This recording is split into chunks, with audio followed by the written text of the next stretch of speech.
Hello viewers, চলে এলাম অশরীরী গল্পের আজকের পর্বে। গত পর্বে আপনারা শুনেছিলেন কিভাবে গুড্ডু নামক এক ভয়ঙ্কর আত্মা বদরুদ্দীন নামক এক সরল সহজ ব্যক্তির জীবনটিকে অভিশপ্ত করে তুলেছিল। আজকে সেই পর্বেরই বাকি অংশ আপনাদের সামনে তুলে ধরব। বদরুদ্দীনের শিশুকন্যাকে ভক্ষণ করার পর গুড্ডু রক্তপিপাসা যেন আরো বেড়ে গেল। ইতিমধ্যে বদরুদ্দীনের ছোট ভাইয়ের স্ত্রী সন্তান সম্ভবা হয়। এই খবর শুনে বদরুদ্দীনের গলা যেন শুকিয়ে আসে। গুড্ডুর মুখে ফুটে ওঠে এক ভয়ঙ্কর হাসি। বদরুদ্দীন তার পরিবারকে রক্ষা করার জন্য তার ছোট ভাইকে চুপিসারে ডেকে নিয়ে গিয়ে বলে, তুমি তোমার স্ত্রীকে নিয়ে তোমার শ্বশুর বাড়ি চলে যাও এবং যতদিন পর্যন্ত আমি না বলবো ফিরে আসবে না।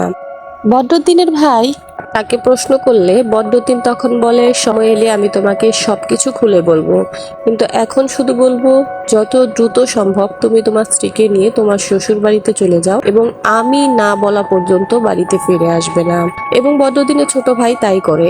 এই বিষয়টা দেখে গুড্ডু বুঝতে পারে বদরুদ্দীন তার ভাই এবং ভাই স্ত্রীকে বাড়ি থেকে দূরে সরিয়ে দিয়েছে যাতে তাদের বাচ্চাটা নিরাপদে থাকে। এবং এই কারণে গুড্ডু বদরুদ্দীনকে বলে, তুমি আমার সাথে চালাকি করলে, তুমি তোমার কথার খেলাপ করলে এর ফল অবশ্যই ভোগ করতে হবে তোমাকে। সেদিন রাতেই গুড্ডু বদরুদ্দীনের মাকে বালিশ চাপা দিয়ে মেরে ফেলে। সকালবেলা বদরুদ্দীন যখন তার মায়ের ঘরে প্রবেশ করে এবং সে দেখতে পারে তার মায়ের মুখের উপর বালিশ পড়ে আছে, এটা দেখে বদরুদ্দীনের ভিতরটা কেঁপে ওঠে। সে দৌড়ে গিয়ে যখন তার মাকে জাগানোর চেষ্টা করে তখন সে বুঝতে পারে তার মার পৃথিবীতে বেঁচে নেই। ঘরের দরজার সামনে দাঁড়িয়ে গুড্ডু একটা বিদঘুটি হাসি দিয়ে বলে, তোমার প্রতিদান তুমি পেয়ে গেলে। কি বলেছিলাম, কথার খিলাপ করলে প্রতিদান পাবে, তাই তো দিলাম। বদরুদ্দীনের বুঝতে বাকি থাকে না এই কাজটা গুড্ডু করেছে, কিন্তু তার করার মতো কিছুই ছিল না। মায়ের জানাজা শেষে মায়ের কবরের পাশে শুয়ে বদরুদ্দীন হাউমাউ করে কাঁদতে থাকে আর বলতে থাকে, মা আমি কি করব, আমি বুঝতে পারছি না কিভাবে এই ভয়ঙ্কর আত্মাটাকে আমার জীবন থেকে সরাবো, আমি কোনো রাস্তা খুঁজে পাচ্ছি না। এদিকে দিন দিন বদরুদ্দীনের স্ত্রী অসুস্থই হয়ে যাচ্ছে, তার সুস্থ হবার যেন কোনো নামই নেই। কিছুদিনের মধ্যে বদরুদ্দীনের বাড়ির পাশের এক বাড়িতে একটা নবজাতক শিশুর জন্ম হয় এবং এটা দেখে গুড্ডু বদরুদ্দীনকে ওই বাড়ির দিকে ইশারা করিয়ে বলে, ওই বাড়িতে একটা ক্ষীরা আছে, আজকে রাতে তুমি আমাকে ওই ক্ষীরাটা এনে দিবে। তখন বদরুদ্দীন তাকে বলে, তুমি এসব কি বলছো, আমার নিজের সন্তান আমি তোমাকে দিয়ে দিয়েছি, তাই বলে অন্যের সন্তানকে আমি কেন দিব? গুড্ডু বলল, আমার কথা না শুনলে পরিণাম কি হতে পারে তুমি ইতিমধ্যে দেখতে পেয়েছো, তাই কথা না বাড়িয়ে আমি যা বলছি তাই করো। আমার ক্ষীরা খাওয়ার সময় হয়েছে, আমাকে ক্ষীরা এনে দাও। বদরুদ্দীন সাফ মানা করে দিল এই কাজ করতে পারবে না সে, আর তাই গুড্ডু খুব বিরক্ত হলো তার উপর। গুড্ডু বলল, ঠিক আছে, তুমি এর ফল খুব শীঘ্রই পাবে।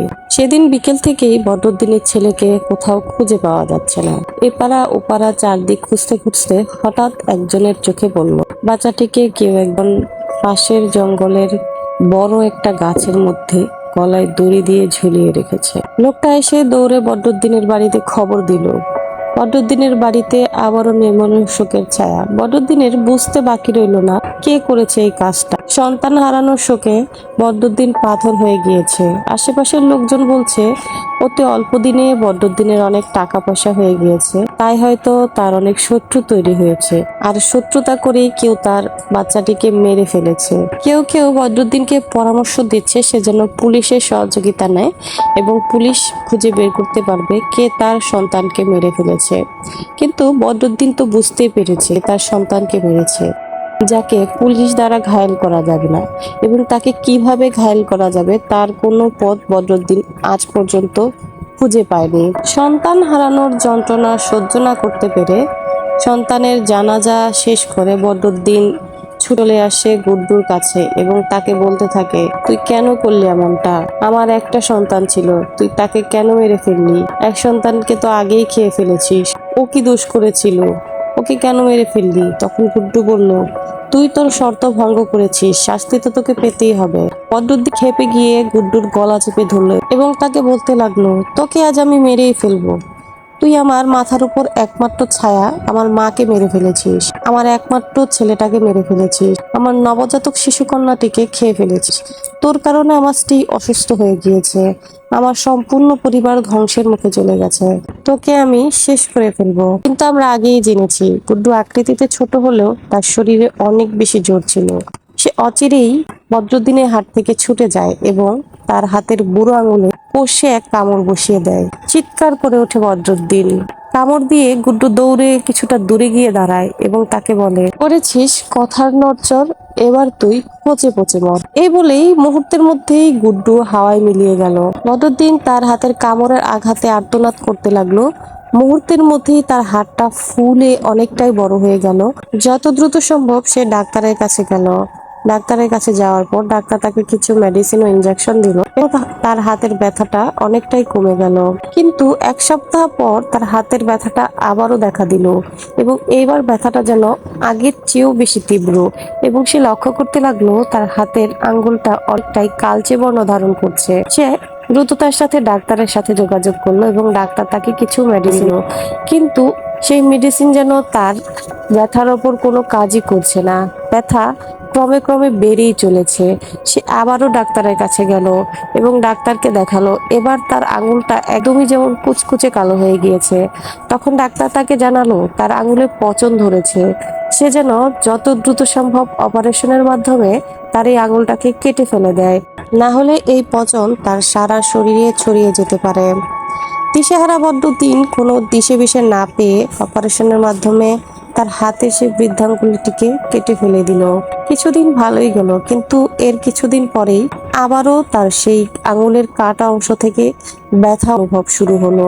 সে আবারও ডাক্তারের কাছে গেল এবং ডাক্তারকে দেখালো তার হাতে আগের মতো আবারও ব্যথা শুরু হয়েছে এবং হাতটি আবারও আগের মতোই কালো হয়ে গিয়েছে। তখন ডাক্তার তাকে পরামর্শ দিল সে যেন তার হাতের কবজি পর্যন্ত কেটে ফেলে দেয়। বাধ্য হয়ে বদরুদ্দিন তাই করল। ইতিমধ্যে বদিনের স্ত্রী আরো অসুস্থ হয়ে গেল এবং সে মারা গেল। বদরুদ্দিন এখন সম্পূর্ণ একা হয়ে গেল। থাকার মধ্যে আছে শুধু তার ভাই এবং ভাইয়ের বউ এবং তার ভাইয়ের একটা ছোট্ট শিশু। বিপদ যেন বদরুদ্দিনের পিছু কিছুতেই ছাড়ছে না। তার হাতের কাটা অংশ থেকে আবারও পচন শুরু হলো। এভাবে এক বছরে বদিনের সম্পূর্ণ হাতটি কয়েকটি ধাপে ধাপে অপারেশনের মাধ্যমে কেটে ফেলা হলো। কিন্তু এবার বদরুদ্দিনের সারা শরীরে জায়গায় জায়গায় ব্যথা ও কালচে বর্ণ ধারণ করা শুরু করলো। বদরুদ্দিন বুঝতে পারলো এ রোগ সারার নয়। তার বারবার গুড্ডুর বলে যাওয়া সেই শেষ কথাটি মনে পড়তে লাগলো, করেছিস কথার নড়চড়, এবার তুই পচে পচে মর। বদরুদ্দিন বুঝতে পেরেছিল এটা আসলে গুড্ডুরই কোনো চাল ছিল যা আস্তে আস্তে তাকে মৃত্যুর কোলে ঢলিয়ে নিবে। দিন দিন বদরুদ্দিন আরো বেশি অসুস্থ হতে থাকলো। তার সারা শরীরে পড়ে গিয়েছে। দুর্গন্ধে তার আশেপাশে কেউ যেতে পারে না। এমন অবস্থায় তার ভাই এবং ভাইয়ের বউ তার কোনো সেবা যত্ন করতে পারে না। মৃত্যুকে খুব কাছ থেকে অনুভব করতে পারছিল বদরুদ্দিন। তাই সে তার ভাইকে একদিন ডেকে নিল এবং বলল, ভাই, কষ্ট হলেও কিছুক্ষণের জন্য আমার পাশে এসে বসো, তোমাকে আমার কিছু সত্য কথা বলার আছে। বদরুদ্দিনের ভাই গামছা দিয়ে নাক মুখ বেঁধে তারপর তার ভাইয়ের কাছে বসে। তখন বদরুদ্দিন তার ভাইয়ের সাথে এই সমস্ত ঘটনাটা শেয়ার করে। গুড্ডুর এই ভয়ঙ্কর বিষয়টা বদরু ছাড়া আর কেউ জানতো না। বদরুদ্দিন মৃত্যুর আগে তার ভাইকে সবকিছু খুলে বলে যায়। এর কিছুদিন পরেই বদরুদ্দিনের মৃত্যু হয়। আর এরই মাধ্যমে আজকের ঘটনাটি এখানে শেষ হলো। ঘটনাটি কেমন লাগলো সবাই কমেন্টে জানাবেন। সেই সাথে আমার চ্যানেলটিকে সাবস্ক্রাইব করে আমাকে সাপোর্ট করবেন, যাতে এর থেকেও ভালো ভালো গল্প আপনাদের জন্য আসতে পারি। আজকের জন্য এখানেই বিদায় নিচ্ছি। আল্লাহ হাফেজ।